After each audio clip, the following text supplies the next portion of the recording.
Bismillahirrahmanirrahim. Dear friends, how are you? Hopefully, you are doing well at the home. Although it is slightly different but not difficult to absorb from online classes. My topic is 4 to 8 week of pregnancy, but there are few terms which I would like to revise quickly. Number one, what is notochord? These are the cells which are derived from primitive pit and running towards buccopharyngeal membrane. They give inductive influence for the overlying surface ectoderm to form neural groove, fold, and then tube. And after this duty, their remnant is present in the intervertebral disc as nucleus pulposus. ठीक है बेटा? Then primitive streak. These are the cells which are in the epiblast, and they once they appear they maintain the body axis. Cranial and caudal is decided because when which the area where the primitive streak is appear is the lower part of the body. Right and left is decided, and dorsal and ventral is decided. So primitive node is the ending of the primitive streak, and then the center is the primitive pit from where the cells are migrating, and in the same line being deposited in between epiblast and hypoblast to form the notochord. The tiny communication, the transient communication between amniotic cavity above and definitive yolk sac below is called neuroenteric canal. So this neuroenteric canal is again an activity of the third week. Then there are two places where epiblastic and hypoblastic cells layers are not interposition with intraembryonic mesoderm. I repeat once again, there are two places where epiblastic layer, which is going to form in future ectoderm, hypoblastic layer, which is going to form future endoderm, is not intervened by intraembryonic mesoderm. They are called buccopharyngeal membrane and cloacal membrane. So these are the two sites where you find that future oral cavity and anal communication with the exterior has to be made. So cloacal membrane is the lower part, and ostromedium, which is after the rupturing of the buccopharyngeal membrane, is formed. Now my today's topic is 4 to 8 week of pregnancy. So our objective is describe the major developmental events in 4 to 8 week, differentiate structural changes occurring in each week, and identify the major organs of the body, recognize importance of this period as organogenesis has to take place in this week, and if there is some defective organogenesis, ultimately congenital anomalies are the outcome. So embryonic period is from 4 to 8 weeks. Major body systems are being formed over in this period. Embryos become recognizable as human, and this period is highly sensitive for abnormalities to be formed. वो agents जो abnormal baby develop करते हैं उनके लिए इस period में अपनी effect डालना सबसे ज़्यादा आसान होता है. इसकी की फीचर है rapid differentiation and most importantly body folding. So trilaminar disc is converted into tubular embryo, and development of the different organs is going to begin and take place. So what is happening in the fourth week? तो third week तक अगर मैंने अभी आपको थोड़ा सा review बताया, ट्राइलेमिनर disc बन चुकी होती है, नोटोकॉर्ड बन चुकी होती है, न्यूरोएंटेरिक कैनाल हमने उसमें देख ली, बकोफेरिंजियल कोलाइकल मेम्ब्रेन देख ली, सोमाइट वगैरह उसमें बन चुके होते हैं. तो अब फोर्थ वीक में क्या हो रहा है, सिफेलोकॉर्डल रोटेशन होती है, यानी हेड जो है बकोफेरिंजियल मेम्ब्रेन से एंटीरियर जो पोर्शन है वो बाद में थोरेक्स के अंदर अपनी जगह बनाएगा, and that is pericardial area along with two endocardial heart tubes.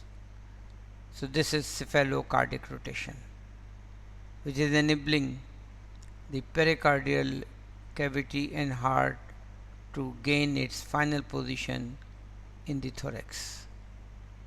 Then primitive gut अपना स्ट्रक्चर लेना शुरू कर देती है इसी फोल्डिंग की वजह से.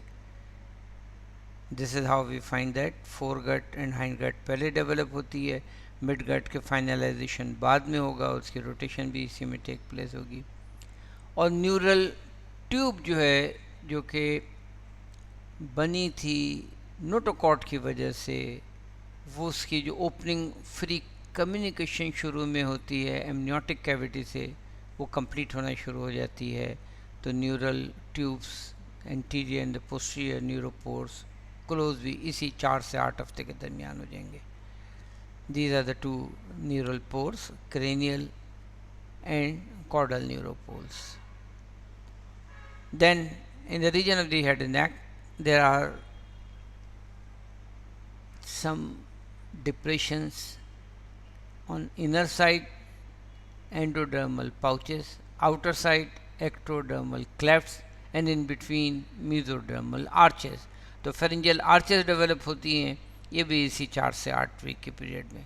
और टोटल साइज इस वक्त बेबी का भी 4 to 5 मिलीमीटर है. These are the pharyngeal arches. These are initially 6 in number, 5th बनते गायब हो जाती है. फर्स्ट, सेकंड, थर्ड ये अपने डेफिनेट डेरिवेटिव लेते हैं, और फोर्थ और सिक्स का भी कॉमन मर्जर हो जाता है. फोर्थ के लिए सुपीरियर लैरिंजियल नर्व और रिकरेंट लैरिंजियल नर्व ये सप्लाई कर रही होती हैं. तो फोर्थ वीक के एंड में जो डिस्टिंक्ट कैरेक्टरिस्टिक्स हैं वो ये कि एम्ब्रियो सी शेप हो गया है, अपर लिम्ब बड्स अपेयर होना शुरू हो गई, ऑप्टिक वेजिकल जो कि फ्यूचर में आई डेवलप होगी यहाँ पे ये विजिबल हो जाते हैं, ऑटिक पिट्स जो कि फ्यूचर ईयर डेवलप होंगी ये डेवलप हो जाएगा, and pharyngeal arches become prominent. So these are the characteristic features of the fourth week. Number 1 C shape embryo हो गया. Number 2 upper limb buds visible हो गई. Number 3 optic and otic vesicles ये appear हो गए, and pharyngeal arches become prominent. So fourth week के distinct feature में क्या क्या आ गया? C shape embryo, upper limb buds appear, optic which are going to form the future eyes, and otic pits which are going to form future ear. They are becoming appearing and pharyngeal arches become prominent. Embryonic folding इसी fourth week में हो रही है, और flat 3 layered embryo को tubular embryo cylinder में कर लेता है. तो there are 2 folding, side to side rotation and cephalocaudal rotation. Side to side rotation से फ्लैट डिस्क ट्यूब में कन्वर्ट हो गई. लुक एट दिस, ये साइड टू साइड हो रही है. इस साइड टू साइड रोटेशन से क्या होगा? सबसे पहले जो नीचे वाली endodermal tube amniotic cavity expand होना शुरू होगी, एक्टोडर्मल बाहर में आएगी, और जो मीजोडर्मल है इसकी तरह से डिफरेंट पोजीशनिंग हो जाती है. पारएक्सियल मेसोडर्म 3 में डिवाइड हो रही है, डर्मोटोम, मायोटोम एंड स्क्लेरोटोम. पारएक्सियल मेसोडर्म ने पहले क्या बनाया? सोमाइट. डर्मोटोम जो है वो एपिडर्मिस के साथ साथ चलता जाएगा, तो इस तरह से स्किन कंप्लीट हो जाएगी. मायोटोम सेगमेंटल मसल मास बनाएगा, और स्क्लेरोटोम सेगमेंटल बोनी टिश्यू बनाएगा. सो ये सेफेलोकार्डिक रोटेशन के साथ साथ ये problem. So these are the somite which are going to be formed by the paraxial mesoderm. तो side to side rotation disc shape embryo को ट्यूबुलर में कन्वर्ट कर रहा है. इनर मोस्ट ट्यूब तो सिंपली गैस्ट्रोइंटेस्टाइनल ट्रैक्ट बना लेगी. Inner most tube outer वाली एपिडर्मिस बनाएगी जो स्किन हमारी बाहर की कवरिंग है. लेकिन इन दोनों के दरमियान एग्जैक्टली इंट्राएम्ब्रियोनिक मेसोडर्म नहीं रन करती, रादर दैन ये 3 में सेग्रीगेट हो जाती है, पारएक्सियल, इंटरमीडिएट और lateral. Paraxial ball like condensation होते हैं, they are going to form somite. Intermediate से जेनेटो यूरिनरी सिस्टम बनेगा, इसकी डिटेल्स हम बाद में देखेंगे. और लेटर वाली के अंदर इंट्रा एम्ब्रियोनिक सीलोम डेवलप होता है, जो कि शुरू में तो एक्स्ट्रा एम्ब्रियोनिक सीलोम से कम्युनिकेट करता है, बाद में ये उससे सेपरेट हो जाता है। तो इंट्रा एम्ब्रियोनिक सीलोम की 3 चीज़ें हमें पता हैं, पेरिकार्डियम, प्लूरा और पेरिटोनियम। तो इनिशियली तो क्या हुआ बेटा कि इंट्रा एम्ब्रियोनिक मेसोडर्म जो 3rd वीक में ही 3 लेयर बन गई थी, अब 4th वीक में फोल्डिंग के साथ साथ इंट्रा एम्ब्रियोनिक मेसोडर्म की 3 डिविजन्स हो गई, मिड लाइन के दोनों तरफ paraxial which are going to form ball like condensation known as somite. इसके 3 डेरिवेटिव होते हैं, dermatome, myotome and sclerotome.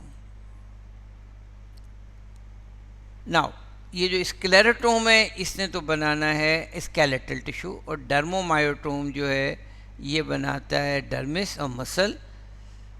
Meanwhile हम क्या देखते हैं कि इसी 4th वीक में कुछ सेल जो सरफेस एक्टोडर्म से निकले थे, ये नोटोकॉट की वजह से हमने क्या देखा था, न्यूरल प्लेट बनी, न्यूरल प्लेट फिर इंडेंट हुई, न्यूरल ग्रूव बना, न्यूरल फोल्ड बना और न्यूरल ट्यूब बनी।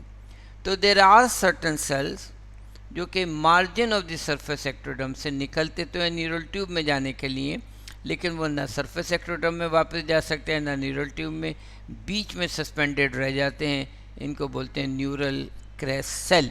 देर are certain books of the embryology which call them 4 germinal layer, लेकिन ये 4th लेयर है नहीं, ये एक्टोडर्मी का पार्ट है, ये न्यूरल ट्यूब में जाने वाली चीज़ है।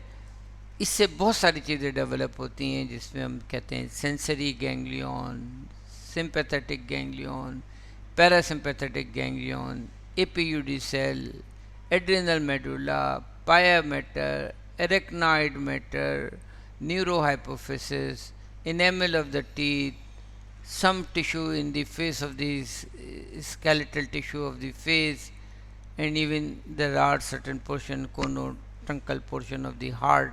तो कई जगह इनकॉर्पोरेट हो रहा है और वाइटल है, अगर न्यूरल क्रिस्टल नहीं डेवलप होगा तो प्रेगनेंसी कंटिन्यू नहीं हो सकती।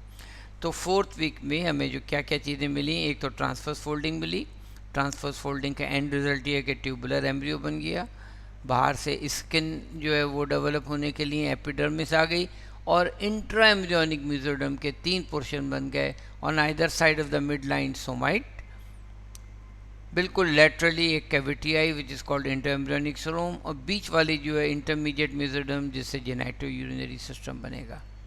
सोमाइट 3 में डिवाइड हो गया, स्क्लेरोटोम जिसने सेगमेंटल स्केलेटल टिश्यू बनानी है, यानी आधा वर्टिब्री एक तरफ से आधा वर्टिब्री एक तरफ से, और जहाँ लिम्ब बड्स निकल रही हैं वहाँ लिम्ब की बोन भी इसी स्क्लेरोटोम से बनेगी। डर्मोटोम और मायोटोम क्या है, सेगमेंटल मसल और सेगमेंटल स्किन डेवलप करेगा। So this is how I told you कि नोटोकॉर्ड की वजह से न्यूरल प्लेट बनी, न्यूरल फोल्ड बना, न्यूरल ट्यूब बनी, तो दिस इज न्यूरिलेशन प्रोसेस।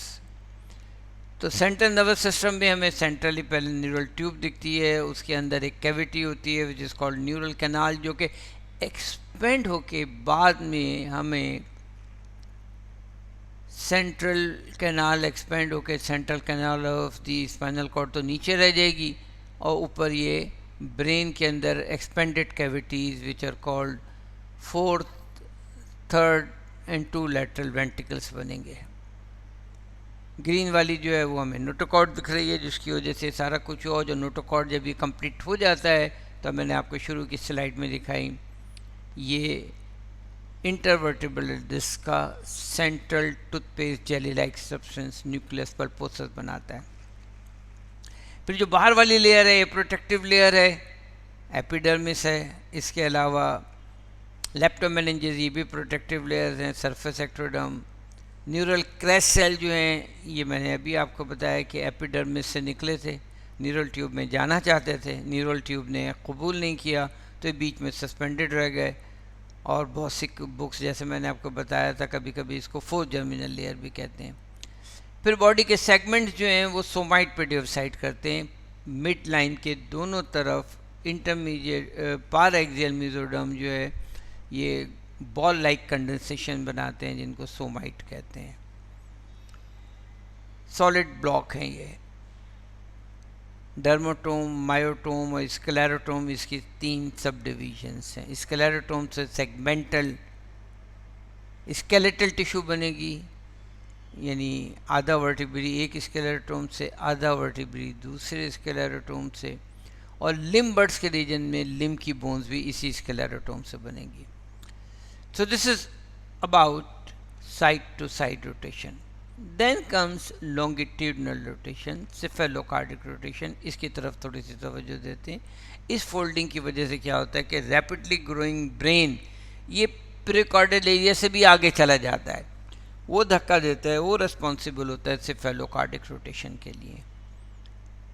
और टेल के रीजन में हमारे ह्यूमन बीइंग में तो टेल है नहीं, लेकिन rapid growth of the spinal cord causes tail और फोल्डर, और उसकी वजह से जो जस्ट लुक एट दिस कि ये एक्टोडर्म है, यहाँ न्यूरल ट्यूब डेवलप करेगी, ये रैपिडली ग्रो करेगा. ये ग्रो करते करते इसको धक्का देते देते पेरिकार्डियल प्लेट को ओरोफैरिंजियल मेम्ब्रेन से आगे जो पड़ी हुई है फ्यूचर थोरेक्स के रीजन में ले आएगा. This is how finally we find that resulting of the cephalocardic rotation brings the structures in front of the buccopharyngeal membrane to their final location in the thorax. And now this rapid proliferation of the neural tube in front of the foregut results in the formation of huge neural tissue in the cranial cavity, that is hindbrain, midbrain, and two big cerebral hemisphere part of forebrain. forebrain develop करेगा. Meanwhile एक छोटा सा endodermal pouch रहता है, इस pouch pituitary बनाने के लिए इसमें से आउटपोर्टिकेटिंग करता है. So this is forebrain, midbrain, and resultantly over here is the hindbrain. And this is what I was telling you कि गट का वो पोर्शन जो ओरल कैविटी से लेके मिड गट तक जा रहा है फोरगट कहलाएगा. इसका एलोंगेटेड पोर्शन बाद में ईसोफेगस बनाएगा, फिर फोरगट का पोर्शन जो एब्डोमेन में रह जाएगा वो स्टमक और अपर पार्ट ऑफ ड्यूडेनम बनाएगा. And this is now rapidly proliferating hard with in the pericardial cavity. ये अपनी फाइनल डेस्टिनेशन ले लेता है विच इज़ थोरेक्स. मीनवाइल यहाँ पे हम क्या देखते हैं कि lower growth of the spinal cord, इसकी वजह से हमारे यहाँ तो नहीं है लेकिन लोअर मेमब्रेन में टेल डेवलप होती है, और उसके साथ हम क्या देखते हैं कि हाइंड गट अपनी शक्ल ले लेती है. Mid gut initially free communication लगती है विद द योक सैक. अब मिड गट और फोर गट के दरमियान जो बाद में फोर गट को भी नीचे ले जाएगा, इसोफेगस का थोड़ा सा पोर्शन नीचे आ जाएगा, बाकी ऊपर जाएगा.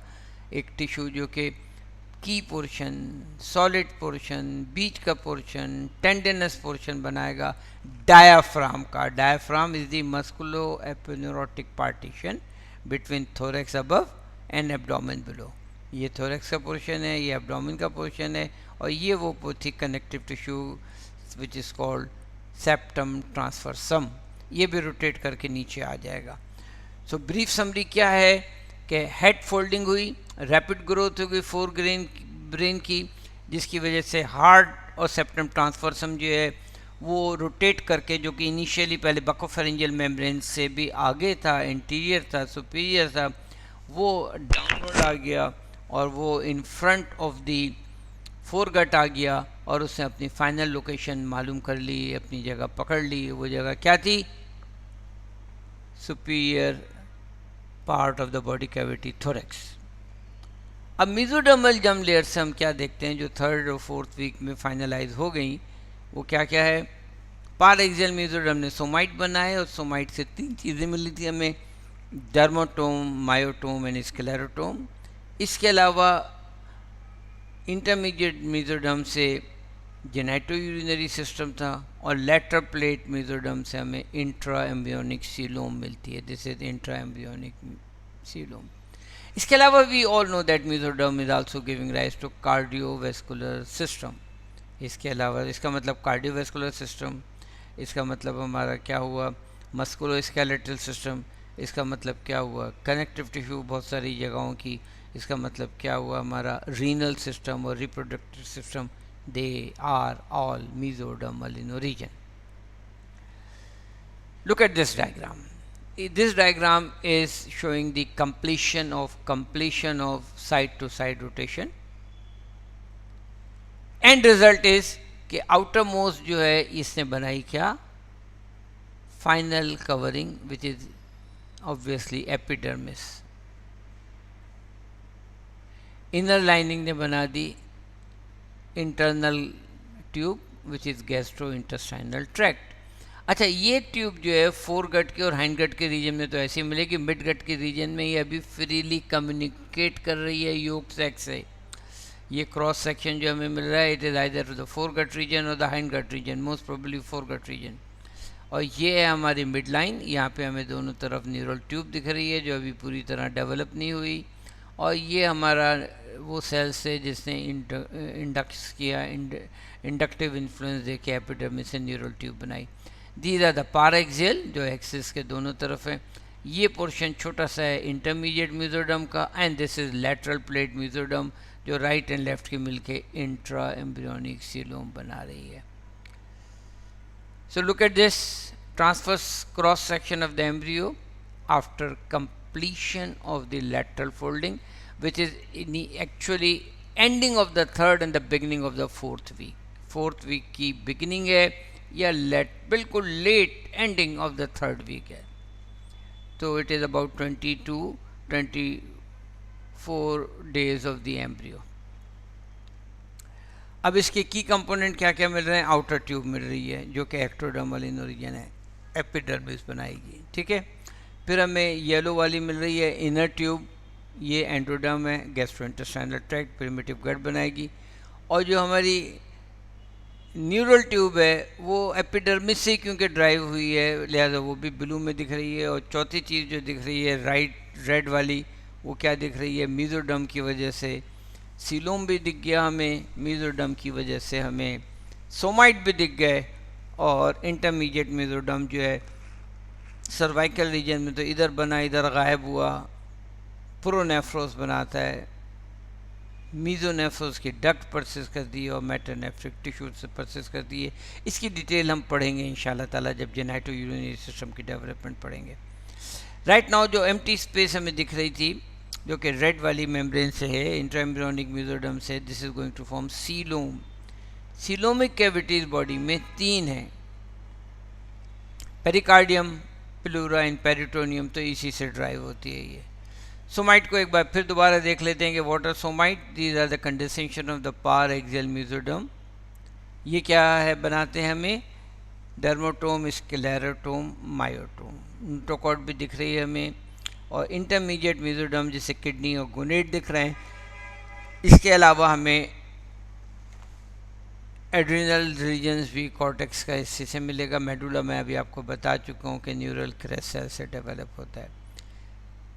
मेसोडर्म के डेरिवेटिव हमने देख लिए, एंडोडर्म के डेरिवेटिव में गैस्ट्रोइंटेस्टाइनल ट्रैक्ट, 2 बड़े बड़े ग्लैंड इसी से ड्राइव होते हैं, लीवर एंड पैनक्रियास। एंडोडर्म से जो गट बनती है वो इतनी सिंपल नहीं होती। 4 गट सेफेलोकार्डिक रोटेशन के कंप्लीट होने के बाद बनती है, हाइंड गट टेल और स्पाइनल कॉर्ड के लोअर पार्ट के कंप्लीट होने के बाद शक्ल इख्तियार करती है। जबकि mid gut initially freely communicate हो रही है योग सैक से, और जब ये फाइनलाइज हो जाती है तो ये हर्निएट करती है और फिर वापस आ जाती है। तो इसकी रोटेशन ऑफ गट इंशाल्लाह ताला गट के डेवलपमेंट के साथ आपको कराई जाएगी। लंग बर्ड हैं वो भी 4 गट से ही ड्राइव हो रहे हैं। तो lungs are one of the vital organs. Endodermal से जो वाइटल ऑर्गन डेवलप हो रहा है, वाइटल सिस्टम डेवलप हो रहा है, वो respiratory system, lung bird develop हो रही हैं। एक्टोडर्म से जो वाइटल ऑर्गन डेवलप हो रहा है वो ऑब्वियसली नर्वस सिस्टम है। और मेसोडर्म से जो वाइटल सिस्टम या वाइटल ऑर्गन डेवलप हो रहा है हार्ट या कार्डियोवैस्कुलर सिस्टम है। तो लंग बर्ड के अलावा लीवर, पेनक्रियास, थाइमस, थायराइड, ये सब एंडोडर्मल इन ओरिजिन है। एक्टोडर्म से I have just told you कि nervous system is the key main.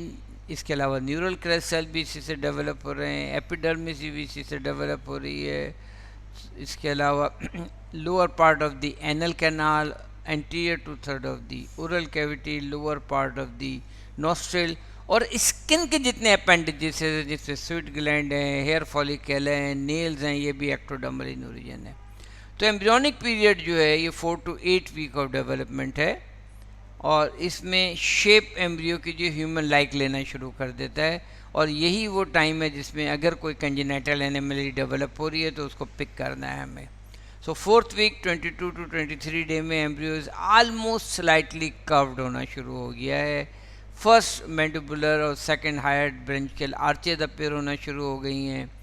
26 day में ब्रेंकियल आर्चेस के 3 पेयर्स डेवलप होना शुरू हो गए और उसके बाद फोर्थ वीक में ही हमें एंड में ब्रेंकियल आर्चेस की बाकी की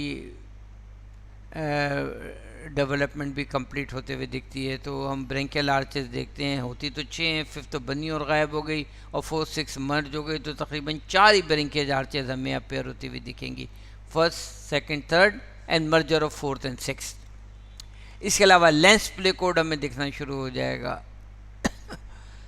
फिफ्थ वीक में जो है rapid growth of the head है, और तेजी से ग्रो कर रहा है। ब्रेन का वेजिकल और एनलार्ज हो रहा है। अपर लिम तो हमें फोर्थ वीक में दिख गया था और फिफ्थ वीक में हमें लोअर लिम का वेजिकल भी दिखना शुरू हो, लोअर लिम की बड भी दिखना शुरू हो जाएगी। की पॉइंट इसका क्या है कि हेड रीजन डोमिनेट कर रहा है। 50% ऑफ द एम्ब्रियो हेड से डेवलप हो रहा है इस वक्त। साइज इसका अब 7 to 10 मिलीमीटर हो गया। एंड में हम क्या देखें कि अपर लिम बर्ड्स जो हैं बहुत आगे चली गई हैं और इनकी रेस डेवलप होना शुरू हो गई, और नेज़ल कैविटी, ओरल कैविटी जो कॉमन अपर्चर था अब उसकी सेपरेशन के आसार दिखाना शुरू हो गए, और वो एक हार्ट प्लेट जो है वो अपेयर होना शुरू हो गई हैं। फिफ्थ वीक ऑफ डेवलपमेंट में ही हमें हेड की ग्रोथ ज़्यादा दिख रही है। Hired branchial arches 3rd to 4th तक मिलना शुरू हो गई। फिर 6 वीक में क्या हुआ, सबसे इम्पॉर्टेंट चीज़ ये कि हैंड की डेवलपमेंट और डिजिटल रेज ज़्यादा प्रोमिनेंट हो गई। एक्सटर्नल एयर के एयर हिलॉक्स जो 6 होते हैं, जिस 6 पॉइंट से एक्सटर्नल एयर डेवलप होता है, एयर के डेवलपमेंट में इसको डिटेल में एक बार फिर देखेंगे सेकेंड ईयर में, वो अपेयर होना शुरू हो जाता है। आइज़ में पिगमेंट आना शुरू हो जाता है और हार्ट के चैम्बर वेरी वेल डिफाइंड होने शुरू हो जाते हैं। We all know very well that कि हार्ट के 4 चैम्बर हैं, 2 एट्रिया, 2 वेंट्रिकल, इनकी पार्टीशनिंग जो है वो दिखाई देना शुरू हो जाती है। सो 6 वीक के एंड में डिजिटल रेज विजिबल हो गई, अपर लिम बैंड होना शुरू हो गया, लोअर लिम की प्लेट्स अपेयर होना शुरू हो गई। 6 वीक में लिम्बर्ड, सम स्मॉल स्वेलिंग्स आना शुरू हो गई जो कि ब्रेंकियल आर्चेस की हैं। आई का डेवलपमेंट और उसकी पिगमेंट आना शुरू हो गया। हेड बहुत ज़्यादा एनलार्ज हो गया, सोमाइट्स विजिबल होना शुरू हो गए। Then comes the 7th week of development. 7th week of development की इंपॉर्टेंट चीज़ क्या है, नॉचेज अपेयर होना शुरू हो गए बिटवीन डिजिटल रेज, यानी फिंगर सब सेपरेट होना शुरू हो गई हैं। ऑसिफिकेशन, बोन के ऑसिफिकेशन सेंटर डेवलप हो गए। इंटेस्टाइन जैसे भी आपको मैंने बताया था कि गट के 3 पोर्शन थे, fore gut, mid gut and hind gut. Mid gut जो है ये थोड़ी देर के लिए हर्निएट करती है, क्योंकि जितनी तेज़ी से मिड गट बढ़ रही है एब्डोमिन की कैपेसिटी उसको एब्जॉर्ब नहीं कर पाती उस वक्त। तो जब तक एब्डोमिन एक्सपेंड होके मिड गट को अकोमोडेट करने के काबिल हो तो मिड गट थोड़ी देर के लिए योग सैक में चली जाती है। This is called physiological herniation. Mid gut की हर्निएशन होती है फिजियोलॉजिकल हर्निएशन। इस वक्त इसका size 6 to 18 millimetre of embryo है। ठीक है, so this is ossification of the bone and this is umbilical herniation. So 7th week में डिजिट्स जो हैं ये, इसकी ख़ास बात क्या है, सेपरेट होना शुरू हो गए। अपर लिम और ज़्यादा सेपरेट बड़ा हो गया और हेड का रीजन रिलेटिवली उसका साइज़ और बड़ा हो गया। 7th वीक में connection between gut and yolk sac जो है ये अभी बरकरार है। अम्बिलिकल हर्निएशन होना शुरू हो गई, लिम की चेंजेस ज़्यादा मार्क्ड हो गई। Then comes the 8th week of development. Major characteristic इसकी क्या है, डिजिट्स फुल्ली सेपरेट हो गए, अब नेक रीजन भी डेवलप हो गई, एयर प्रोमिनेंट हो गया, आई लिड्स फॉर्म होना शुरू हो गए। अब इसका size 25 to 30 millimetre of the embryo है। एंड में क्या हो रहा है, डिस्टिंक्ट ह्यूमन शेप उसने हासिल कर लिया, मेजर ऑर्गन डेवलप हो गए और अब ये एम्ब्रियो से फीटस की तरफ सफ़र शुरू कर दिया है इसने। Start of fetal period 9 week से शुरू हो जाता है। सो 8 वीक में क्या क्या चीज़ें हुई, fingers are webbed and short, इनके दरमियान नोजेस और रेज आ गए। Tail bud is still visible, अभी टेल हमारी पूरी तरह एबॉलिश नहीं हुई है, बर्ड उसकी अभी भी विजिबल है। लिम रीजन क्लियर हो गए। एम्ब्रियो इंसान के एम्ब्रियो जैसा हम लगने लगा, ह्यूमन कैरेक्टरिस्टिक उसने अचीव कर ली। नेक रीजन बहुत एब्डोमेन इस्टेब्लिश हो गया है। आईलिड्स प्रॉपरली डेवलप हो गए हैं। एब्डोमेन की बल्जिंग कम हो गई, हर्निएशन जो थी वापस हो गई। आइज़ इस वक्त वो खोलने के काबिल हो गया। एक्सटर्नल लेयर की जो हैं इसकी फाइनल शेप आना शुरू हो गई और एक्सटर्नल जेनाइटेरिया अब प्रोमिनेंट हो गए और अब कुछ differentiation between male and female due to external genitalia is possible. So this is all about 4 to 8 week of pregnancy, and when we will be meeting one to one inshallah taala इसकी detailed question answer session और इसके MCQ 1 to 1 करेंगे। अल्लाह हाफिज़।